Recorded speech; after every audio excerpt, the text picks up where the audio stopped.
नमस्कार, स्वागत है आप सभी का। दूरदर्शन समाचार आप देख रहे हैं और मैं हूं कृतिका। बुलेटिन की शुरुआत करते हैं। सबसे पहले नजर डालेंगे सुबह की सुर्खियों पर। अहमदाबाद विमान हादसे की जांच में तेजी। सरकार ने बनाई उच्च स्तरीय समिति। ऐसी घटनाओं को रोकने और संभालने के लिए एसओपी तैयार करने पर होगा फोकस।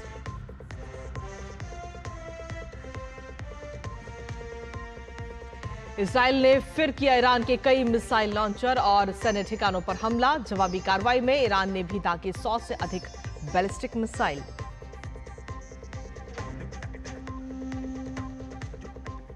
आज दिल्ली में आयुष मंत्रालय करेगा योग कनेक्ट नाम से हाइब्रिड ग्लोबल समिट की मेजबानी। योग गुरु और स्वास्थ्य विशेषज्ञ समेत कई दिग्गज होंगे शामिल।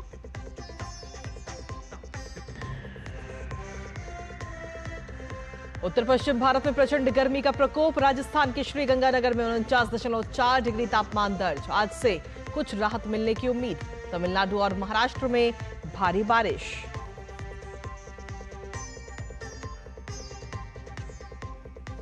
और देहरादून में आईएमए के passing out parade. 451 gentleman cadets होंगे पास। हैदराबाद में एयरफोर्स के कंबाइंड ग्रेजुएशन परेड। सेना प्रमुख होंगे शामिल।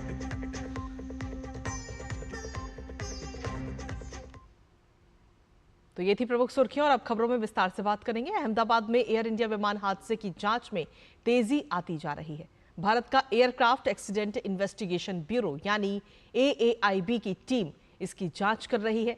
जांच के लिए सिविल एविएशन मंत्रालय ने उच्च स्तरीय समिति भी बनाई है। उच्च स्तरीय समिति दुर्घटना के मूल कारण का पता लगाएगी। ये यांत्रिक विफलताओं, मानवीय भूल, मौसम की स्थिति, विनियामक अनुपालन और अन्य कारणों सहित और दूसरे कारकों का भी आकलन करेगी। भविष्य में ऐसी घटनाओं को रोकने और संभालने के लिए आवश्यक सुधारों की सिफारिश और इसके लिए उपयुक्त एसओपी तैयार करने पर उच्च स्तरीय समिति का फोकस रहेगा। एसओपी में इसके लिए सर्वोत्तम अंतर्राष्ट्रीय तरीके भी शामिल किए जाएंगे।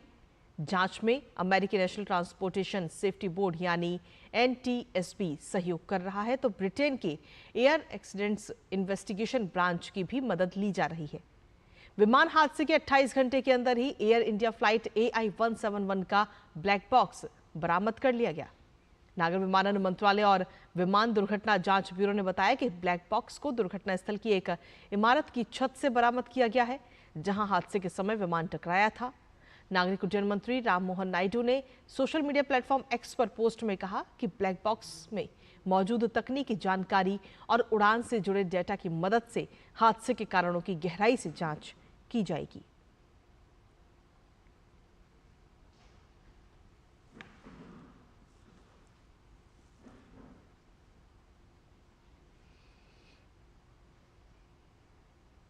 वहीं इजराइल और ईरान के बीच चल रहे तनाव के बीच ईरान में बड़ा पलटवार किया है। ईरान ने इजराइल पर बड़े पैमाने पर बैलिस्टिक मिसाइलों से हमला कर दिया। ईरानी मीडिया ने दावा किया है कि 100 से ज्यादा मिसाइलें इजराइल के विभिन्न शहरों की तरफ से दागी गई। इस हमले के बाद पूरे इजराइल में एयर रेड सायरन बजने लगे और यरूशलेम, तेल अवीव समेत कई शहरों में तेज धमाकों की आवाजें भी सुनाई गई। इजरायली डिफेंस फोर्सेस यानी आईडीएफ ने एक बयान जारी किया, जिसमें कहा कि कुछ देर पहले इजराइल में मिसाइल हमलों के बाद कई इलाकों में सायरन बजाए गए। नागरिकों को शेल्टरों में रहने के निर्देश दिए गए। इसके साथ ही बचाव दल ने इमारतों में फंसे लोगों को बाहर निकाला। इजराइल की मीडिया के अनुसार हमले में 2 लोग गंभीर रूप से घायल हुए हैं, तो वहीं 34 लोग मामूली रूप से घायल हुए हैं। वहीं इजरायली सेना ने एक वीडियो जारी करके बताया कि ज्यादातर ड्रोन्स को हवा में ही मार गिराया गया है।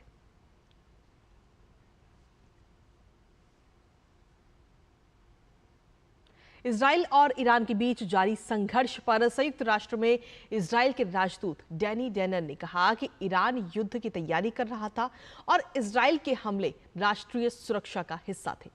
डैनी डेनन ने कहा कि ईरान कुछ ही दिनों में कई बम बनाने के लिए पर्याप्त सामग्री का उत्पादन कर सकता है। तो वहीं संयुक्त राष्ट्र में अमेरिका के वरिष्ठ अधिकारी मैकॉय पिट ने कहा कि हर संप्रभु राष्ट्र को अपनी रक्षा करने का अधिकार है। मैकॉय पिट ने कहा कि अमेरिका को इजराइल के शुरुआती हमलों के बारे में पहले ही सूचित कर दिया गया था, लेकिन अमेरिका सैन्य रूप से शामिल नहीं था। और इसी बीच कल रात प्रधानमंत्री नरेंद्र मोदी की इजराइल के प्रधानमंत्री नेतन्याहू से बातचीत हुई। इस बात की जानकारी देते हुए पीएम मोदी ने अपने सोशल मीडिया प्लेटफॉर्म एक्स पर एक पोस्ट करते हुए लिखा कि इजराइल के प्रधानमंत्री नेतन्याहू का फोन आया। उन्होंने मुझे मौजूदा स्थिति के बारे में जानकारी दी।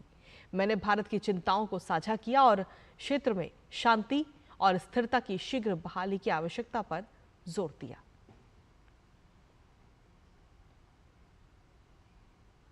सीबीआई एक ड्रग तस्कर को संयुक्त अरब अमीरात से प्रत्यर्पित कर लाने में सफल रही है। ताहिर सलीम डोला नामक ड्रग तस्कर की मुंबई पुलिस को तलाश थी। इसके खिलाफ इंटरपोल रेड नोटिस जारी किया गया था।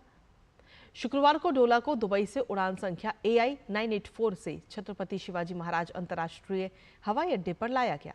डोला पर महाराष्ट्र के सांगली में नशीले पदार्थों की फैक्ट्री संचालित करने का आरोप है। फैक्ट्री पर पुलिस के छापे के दौरान 25.22 लाख रुपए मूल्य के 126.141 किलोग्राम मेफेड्रॉन ड्रग्स जब्त किए गए थे। वो विदेश से ही इस फैक्ट्री को संचालित करता था और बाद में उसके UAE में होने की पता चला।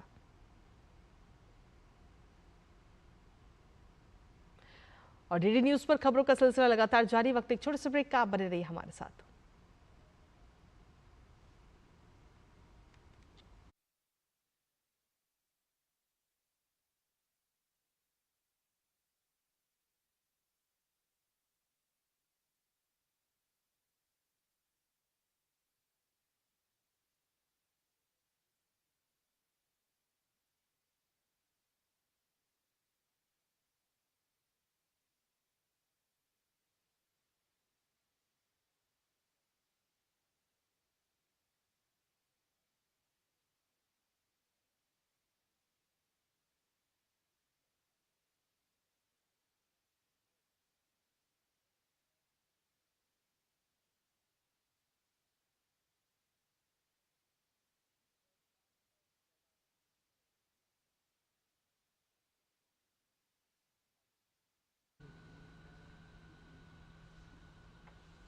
और ब्रेक के बाद एक बार फिर से स्वागत आप सभी का। खबरों में आगे बढ़ेंगे। देश के अलग अलग राज्यों में इस समय अलग अलग मौसम नजर आ रहा है।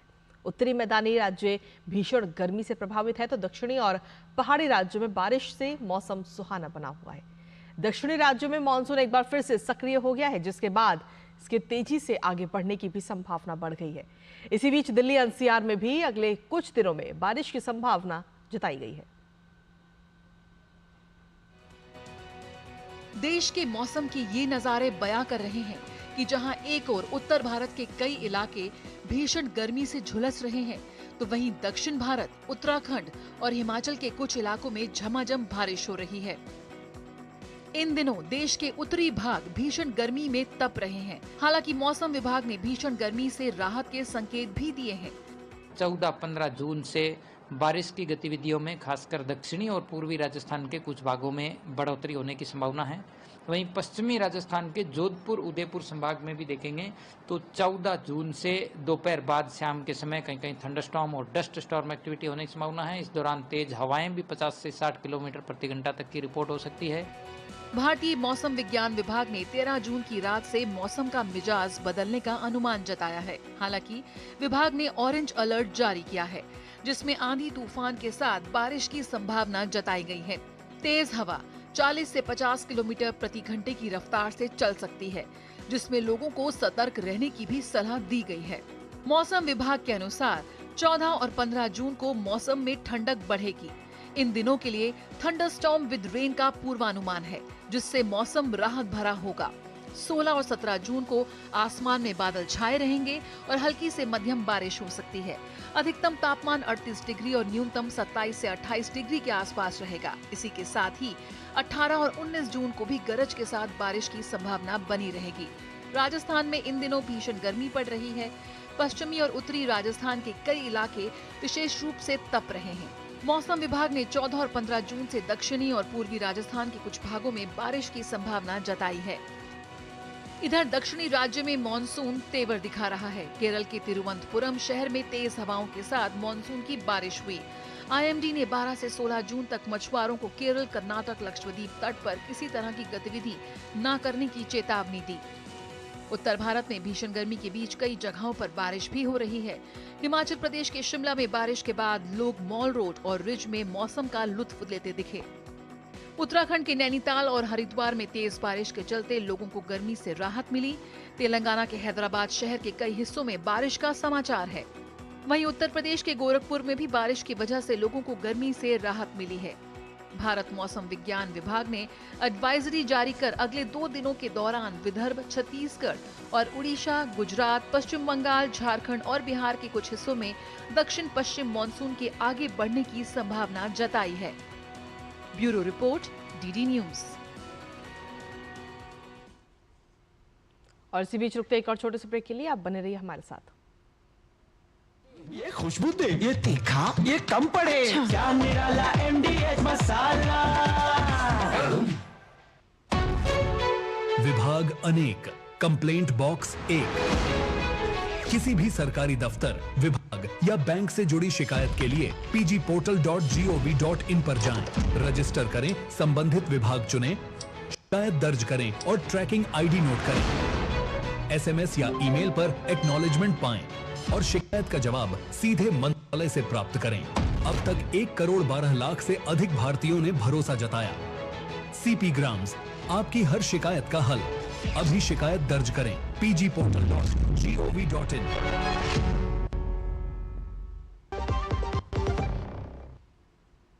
और ब्रेक के बाद एक बार फिर से स्वागत आप सभी का। खबरों में आगे बढ़ेंगे। 11वें अंतर्राष्ट्रीय योग दिवस के मुख्य आयोजन के रूप में आज दिल्ली के विज्ञान भवन में वैश्विक शिखर सम्मेलन योग कनेक्ट आयोजित किया जाएगा।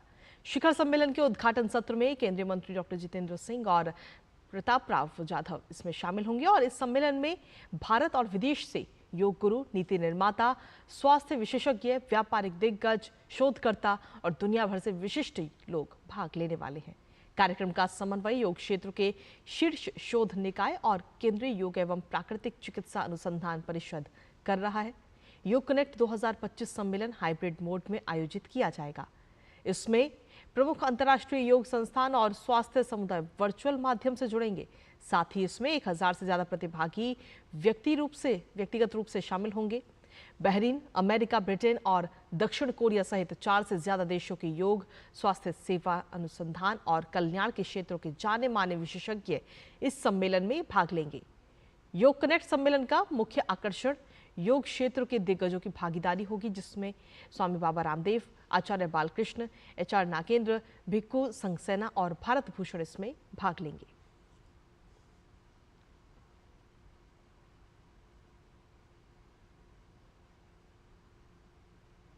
तो 21 जून को अंतर्राष्ट्रीय योग दिवस मनाया जाता है और योग दिवस मनाने का मुख्य उद्देश्य लोगों को जीवन में योग अपनाने के लिए प्रेरित करना है। आइए योग के माध्यम से जीवन को स्वस्थ और निरोगी बनाएं। आज सीखते हैं योगासन, जो थायराइड संबंधित समस्याओं में काफी लाभकारी है।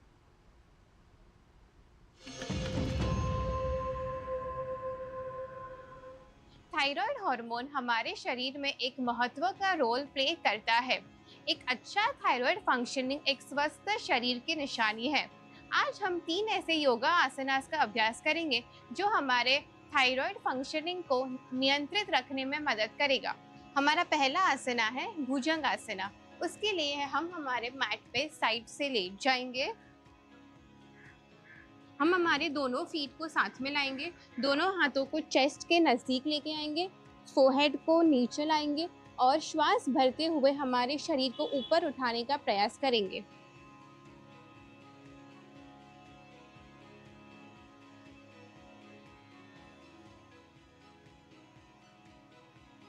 And relax. अब हमारा दूसरा आसना है उष्ट्रासना। उसके लिए हम हमारे दोनों घुटनों पे आ जाएंगे, हमारे दोनों पैरों के बीच 1 फीट का डिस्टेंस लाएंगे। अब हम हमारे राइट हाथ को उठाएंगे और राइट हील को टच करने का प्रयास करेंगे। सेम लेफ्ट हाथ से हो सके उतना गर्दन को पीछे लेके जाएंगे, चेस्ट अप। यह पोजीशन में 5 से 10 सेकंड तक होल्ड करने का प्रयास करेंगे एंड रिलैक्स। अब हमारा तीसरा आसना है मार्जरी आसना। उसके लिए हम फिंगर टू एल्बो डिस्टेंस लाएंगे, दोनों घुटनों के बीच कुछ ऐसे, सेम डिस्टेंस आगे और ऑल फोर्स पोजीशन में आ जाएंगे। अब हम श्वास भरते हुए ऊपर देखने का प्रयास करेंगे, श्वास छोड़ते हुए चिन टू चेस्ट, श्वास भरते हुए ऊपर देखेंगे, श्वास छोड़ते हुए चिन टू चेस्ट एंड रिलैक्स। यह सभी आसनों को 4 से 5 राउंड तक रिपीट करना है। यह तीनों आसनों का नियमित रूप से अभ्यास करने से हमारा थायराइड फंक्शनिंग एकदम नियंत्रित रहेगा।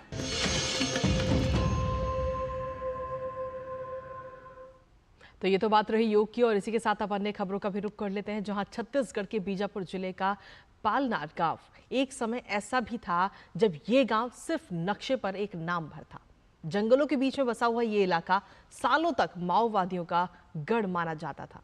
नक्सल, हिंसा, डर और सन्नाटे के साए में जीता ये गांव मानो वक्त की धड़कनों से कट चुका है। और लेकिन अब छत्तीसगढ़ सरकार की नियत नीलानार योजना ने बस्तर के कई गांवों की तस्वीर बदल दी है। कैसे, आइए दिखाते हैं इस रिपोर्ट के जरिए।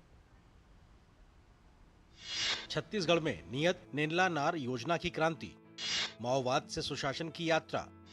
कभी 5 बजे डूब जाता था दिन, वहां आई सुशासन की रोशनी। नियत नीलानार योजना छत्तीसगढ़ के नक्सल प्रभावित इलाकों में वरदान साबित हुई। माओवाद की पीड़ा से सशक्ते रहे बीजापुर का पालनार बना बदलाव की मिसाल। पालनार अब शुद्ध पेयजल और पक्की सड़क से जुड़ चुका है। छत्तीसगढ़ के बीजापुर जिले का पालनार ग्राम पंचायत क्षेत्रफल की दृष्टि से बहुत बड़ा गांव है। ये गांव 7 पारा मोहल्ला में बटा हुआ है। पालनार कभी नक्सलियों का गढ़ था, जहां तक पहुंचना बेहद मुश्किल भरा था। नक्सली आतंक के कारण पूरा गांव उजड़ चुका था, जिसे अब फिर से बसाया जा रहा है। ग्रामीणों के मुताबिक 80 के दशक में गांव में बिजली आई, लेकिन साल 2005 में नक्सलियों ने गांव तक पहुंचने वाली बिजली की लाइन को ध्वस्त कर दिया, जिसके बाद से पालनार में बिजली नहीं आई।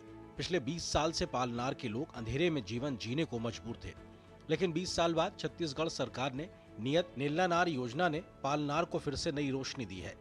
गांव में कनेक्टिविटी बढ़ी, मोबाइल टावर लगा और अब विद्युतीकरण के साथ साथ जल जीवन मिशन के तहत घरों में स्वच्छ पानी भी मिल रहा है। गांव की सरपंच मालती ताती ने बताया कि वर्षों तक गांव में बिजली नहीं होने से रात के अंधेरे से भय का वातावरण रहता था। अब गांव पूरी तरह रोशन हो गया है, जिससे सुरक्षा का वातावरण निर्मित हुआ है। वहीं बच्चों की पढ़ाई लिखाई एवं उनके सुंदर भविष्य के लिए मार्ग प्रशस्त हुआ है।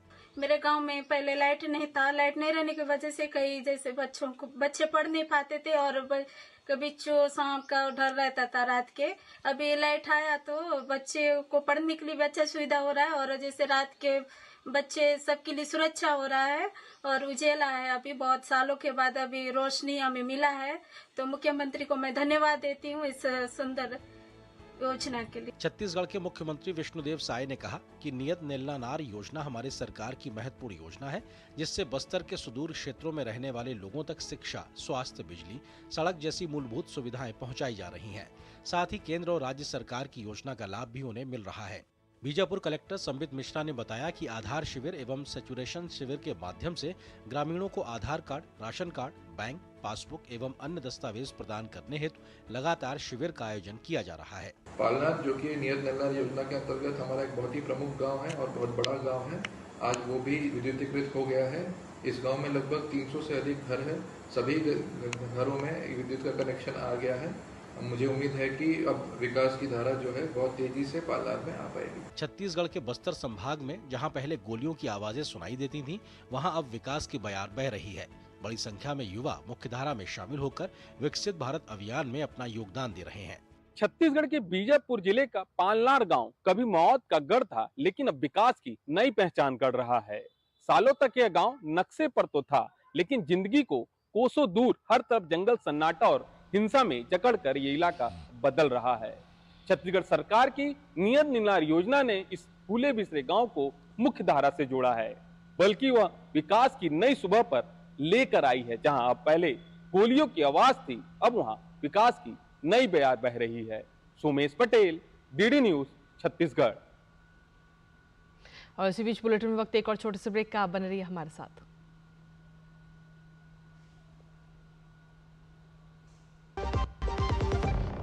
अब आया असली स्वाद। अब आया स्वाद। जब स्वाद के पड़े हो लाले तो MDH का चंकी चाट मसाला डालें। MDH का चंकी चाट मसाला। MDH। जो लक्ष्य चुना था समझ आने लगा है। GLA यूनिवर्सिटी, उच्च लक्ष्यों की निश्चित प्राप्ति।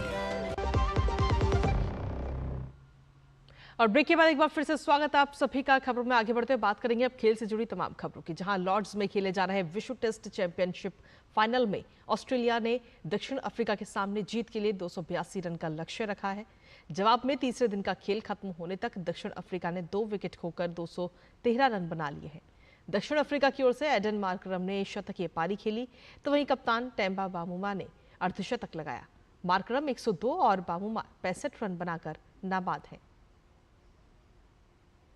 इससे पहले ऑस्ट्रेलिया की दूसरी पारी 207 रन पर सिमटी। दूसरी पारी में ऑस्ट्रेलिया की ओर से सर्वाधिक 58 रन मिचेल स्टार्क ने बनाए। स्टार्क और हेजलवुड ने आखिरी विकेट के लिए 59 रन जोड़े। अफ्रीकी टीम की ओर से कागिसो रबाडा ने 4 और एनगिडी ने 3 विकेट लिए। भारतीय जूनियर महिला हॉकी टीम ने बेल्जियम को 3-2 से शिकस्त देकर यूरोप दौरे में अपना लगातार तीसरा गेम जीत लिया है। हॉकी सेंटर ऑफ एक्सीलेंस में खेले गए इस मुकाबले में भारत की ओर से सोनम लालथनतलुंगी और कनिका सिवाच ने गोल दागे, जबकि बेल्जियम के लिए मैरी गोइंस और मार्टे मैरी ने गोल किए। भारत ने दौरे के शुरुआती गेम में 3-2 से बेल्जियम को हराया था। अगले मैच में उसने बेल्जियम के खिलाफ 2-1 से एक और करीबी जीत दर्ज की थी। बेल्जियम पर लगातार 3 जीत के बाद अब भारतीय जूनियर महिला हॉकी टीम अपने यूरोप दौरे में 14 जून को ऑस्ट्रेलिया से भिड़ेगी। ये मैच FIH हॉकी महिला जूनियर विश्व कप 2025 के लिए भारत की तैयारी का एक महत्वपूर्ण हिस्सा है, जो दिसंबर 2025 में चिली के सेंटियागो में होने वाला है। भारत को शोपीस टूर्नामेंट के लिए पूल सी में पूर्व चैंपियन और मजबूत दावेदार जर्मनी, आयरलैंड और छोटे नामीबिया के साथ रखा गया है। प्रतियोगिता के इतिहास में पहली बार 24 टीम हिस्सा लेने जा रही हैं, जिसके लिए निर्धारित कार्यक्रम में टीमों को 4-4 के 6 पूल में रखा गया है। आजकल बच्चे शाम के वक्त पार्क में खेलने के लिए नहीं इकट्ठा होते, बल्कि वो व्यस्त रहते हैं वर्चुअल वर्ल्ड के गेम्स में। डिजिटल दुनिया ने बच्चों और युवाओं को नई उड़ान तो दी है, लेकिन साथ ही एक नया खतरा भी खड़ा कर दिया है। ऑनलाइन गेमिंग, एडिक्शन और साइबर बुलिंग का यह है एक नया युद्ध मैदान, जहां हथियार है आप ही का मोबाइल और लैपटॉप और निशाना है आपका मनोबल। शराब छुड़वा ली जाए तो विड्रॉल सिम्टम्स देखने को मिलते हैं। वैसे करके से गेम छुड़वा ली जाए तो उसके अंदर एकदम से उदास हो जाना, घबराहट हो जाना या इरिटेबिलिटी, चिड़चिड़ा हो जाना, ऐसे सिम्टम्स देखने को मिलते हैं। तो सबसे पहले ज़रूरी है कि उसको मॉनिटर किया जाए कि आपका बच्चा मोबाइल कब देख रहा है, कितनी देर देख रहा है, उस पर क्या कंटेंट देख रहा है। Cyber bullying itself, it is a nuisance, it has to be cut down. तो गेमिंग सिर्फ एक खेल नहीं, बल्कि एक मनोवैज्ञानिक जाल है, जहां हारने पर कोई गेम ओवर नहीं होता, बल्कि जिंदगी ही आउट हो सकती है। तो कैसे बचें इन साइबर हमलों से, कैसे पहचानें इसके संकेत और कैसे करें अपना बचाव, जानिए साइबर बुलिंग और गेमिंग एडिक्शन की पूरी हकीकत। देखिए साइबर अलर्ट आज रात 9 बजे सिर्फ DD न्यूज पर। साइबर अलर्ट में इस बार होगी बात ऑनलाइन दुनिया के खतरों की, गेमिंग, बेटिंग और साइबर बुलिंग की। कई बच्चों के साथ मैंने देखा है कि जो बुलिंग करते हैं उनको सपोर्ट मिल जाती है अनफॉर्चुनेटली, और जो विक्टिम्स होते हैं वो बेचारे सफ़र करते रह जाते हैं। मोबाइल गेम एडिक्शन उतनी ही खतरनाक है या उसी मैकेनिज्म पर काम करती है जिस मैकेनिज्म पर आपकी शराब की एडिक्शन काम करती है। देखिएगा साइबर अलर्ट शनिवार रात 9 बजे सिर्फ DD न्यूज पर। और इसी के साथ फिलहाल मेरे साथ इस बुलेटिन में इतना ही। बाकी तमाम खबरों के लिए आप बने रहिए DD न्यूज के साथ। मुझे दीजिए अनुमति। नमस्कार।